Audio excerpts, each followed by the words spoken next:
مولانا محمد صدیق صاحب جامع مسجد کے امام سے جو ہے درخواست کروں گا کہ وہ آئیں اور اپنی جو ہے تقریر پیش فرمائیں۔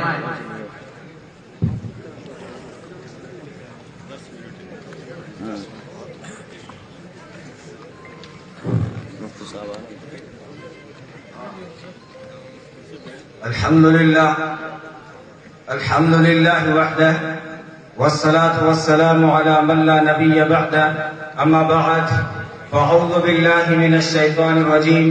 بسم الله الرحمن الرحيم لقد جاءكم رسول من أنفسكم عزيز عليه ما عنتم حريص عليكم بالمؤمنين رؤوف رحيم وقال النبي صلى الله عليه وسلم أنا خيركم قبيلا وخيركم بيتا او كما قال علیہ الصلاۃ والسلام۔ جناب صدر، قابل صد احترام علماء کرام، عمائدین علاقہ، قائدین ملت، دانشوران قوم اور بھادرہ کے غیور نوجوانوں اور مسلمانوں، محترم دوستوں، بزرگوں اور عزیز بھائیوں، اللہ تبارک و تعالیٰ کے میں یہ یاد دلانے کے لیے کھڑا ہوا ہوں کہ سیرت النبی کانفرنس بھی ہے آج اسی مجلس میں، تو جو ہے بے شمار اس کے انعامات اور احسانات ہیں کہ اس نے ہمیں اپنے محبوب اور اپنے حبیب صلی اللہ علیہ وسلم کے تعلق سے جمع ہونے کی توفیق عطا فرمائی۔ دوستو، ہمارے لیے یہ بڑی خوش قسمتی اور خوش بختی اور سعادت کی بات ہے کہ ہماری زندگی کے کچھ لمحات، شب و روز کی چند ساعات اور ہماری حیات کے چند اوقات اللہ کے رسول صلی اللہ علیہ وسلم کی یاد میں گزر جائیں۔ ذکر حبیب کم نہیں وصل حبیب سے۔ کئی عظیم کارناموں کے ساتھ یہ سعادت بھی اللہ نے جمعیت علماء ہند کو بخشی کہ ریگستان اور راجستھان کے ریگزاروں، صحراؤں، قریوں، دیہاتوں اور شہروں میں جا جا کر محمد عربی صلی اللہ علیہ وسلم کی سیرت کے جلووں سے اور اس سراج منیر کی کرنوں سے یہاں کی کثافت کو لطافت سے بدلنے کی کوشش کی ہے۔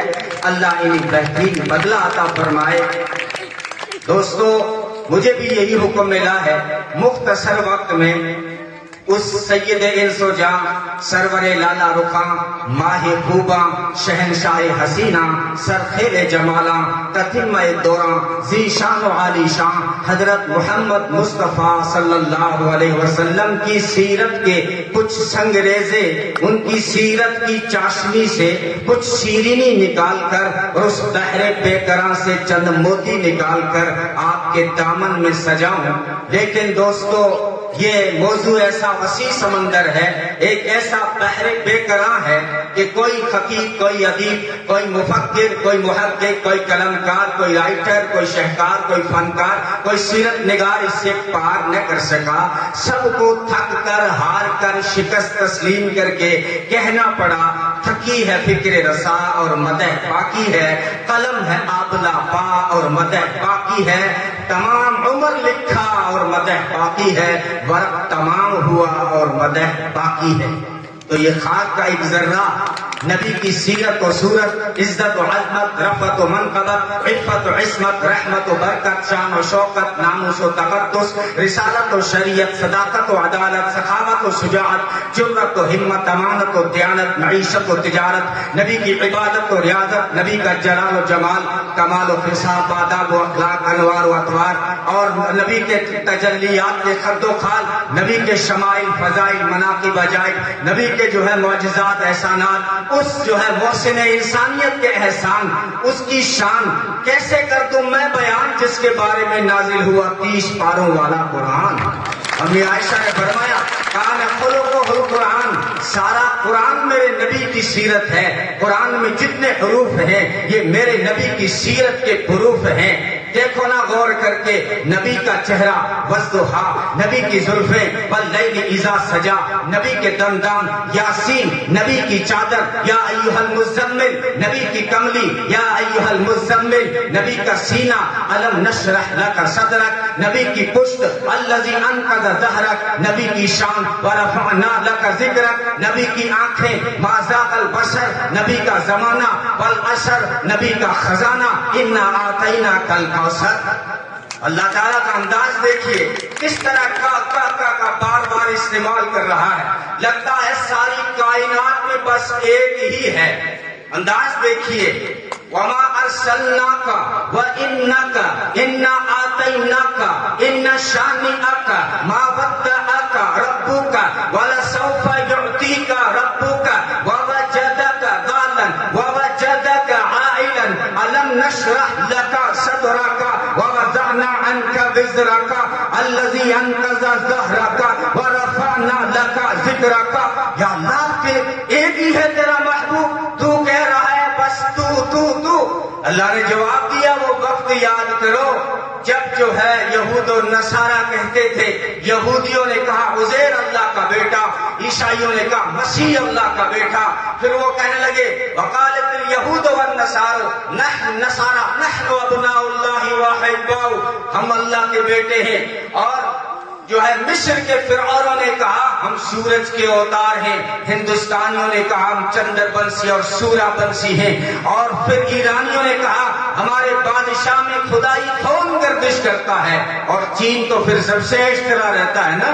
اس نے کہا کہ یہ آسمان فادر ہے، دھرتی مادر ہے، فادر اور مادر کے بیچ میں جو بیبی پیدا ہوا ہے وہ چین کا بادشاہ ہے۔ ان ماحول میں، اس حالات میں وہ ایک ہی تو تھا جو کہہ رہا تھا سبحانک وبحمدک وتبارک واسمک وتعالی جدک ولا الہ غیرک۔ جب اس نے کہہ دیا کہ ساری کائنات میں معبود تو ہے تو پھر میں نے بھی کہہ دیا ساری کائنات میں محبوب تو ہے۔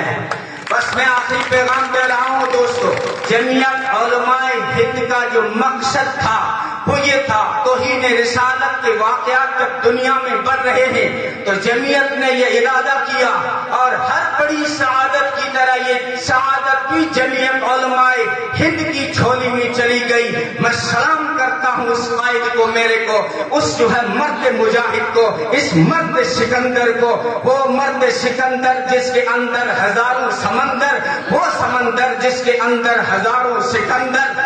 رب نے جن کو بخشی ہے صلاحیت فکری، یعنی مولانا عبد الواحد کھتری، ان کی محنتیں ہیں، دعا فرمائیں اللہ ان کو صحت و عافیت کے ساتھ ان کا سایہ تا دیر ہمارے سروں پہ قائم رکھے۔ آخری پیغام دے رہا ہوں وما ارسلناک الا رحمۃ للعالمین، میرے محبوب میں نے آپ کو سارے جہانوں کے لیے رحمت بنا کے بھیجا ہے، ساری جہانوں کے لیے، ساری کہکشاؤں کے لیے، سارے انسانوں کے لیے، سارے جناتوں کے لیے، ملائکوں کے لیے، حیوانوں کے لیے، جمادات کے لیے، نباتات کے لیے، ارض و سماوات کے لیے، حیوانات کے لیے، حشرات الارض کے لیے، بحر و بر کے لیے، شمس و قمر کے لیے، جن و بشر کے لیے میرا نبی رحمت بن کے آیا، سارے انسانوں کے لیے، مردوں کے لیے، عورتوں کے لیے، ماؤں کے لیے۔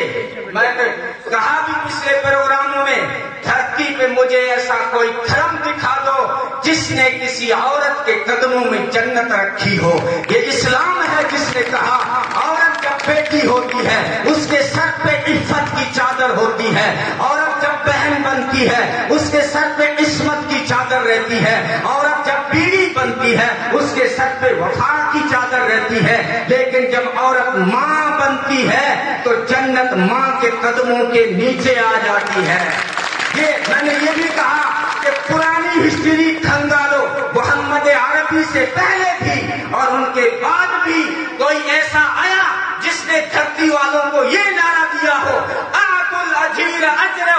قبل ان یجف عرقہ، کہ مزدور کا پسینہ سوکھنے سے پہلے پہلے اس کی مزدوری دے دیا کرو، ورنہ لوگ حق کھایا۔ میرا نبی جانوروں کے لیے بھی رحمت بن کے آیا، ہرنی نے آ کے شکایت کی، اونٹ نے آ کے شکایت کی، حق دیا گیا، پرندوں کے کے لیے. عبداللہ بن مسعود نے کہا چڑیا کے بچے پکڑ لیے, وہ پریشان ہوئی. نبی نے فرمایا بیچاری کے بچے چھوڑ دو, وہ پریشان ہو رہی ہے. میرا نبی پرندوں کے لیے رحمت بن کے آیا, چیونٹیوں کے لیے بھی رحمت بن کے آئے. محمد عربی کو یہ بھی گوارا نہیں کہ تمہیں چونٹی کاٹے, اس لیے حکم دیا سو تو بستر جھاڑ کے سو, چونٹی تمہیں کاٹے محمد عربی کو گوارا نہیں. عزیز علیہ ما عنتم. اور پھر یہ بھی کہا اپنے پیشاب کی دھار میں چونٹی کو غرق مت کرو. کہا اللہ کے رسول کیا کھڑے ہو جائیں, کپڑے ناپاک ہو جائیں گے؟ فرمایا ناپاک ہو جائیں تو دھو لینا, خدا کی مخلوق چونٹی کو تکلیف مت کرنا. میرا نبی چونٹیوں کے لیے بھی رحمت بن کر آیا. اللہ تعالیٰ عمل کی توفیق عطا فرمائے.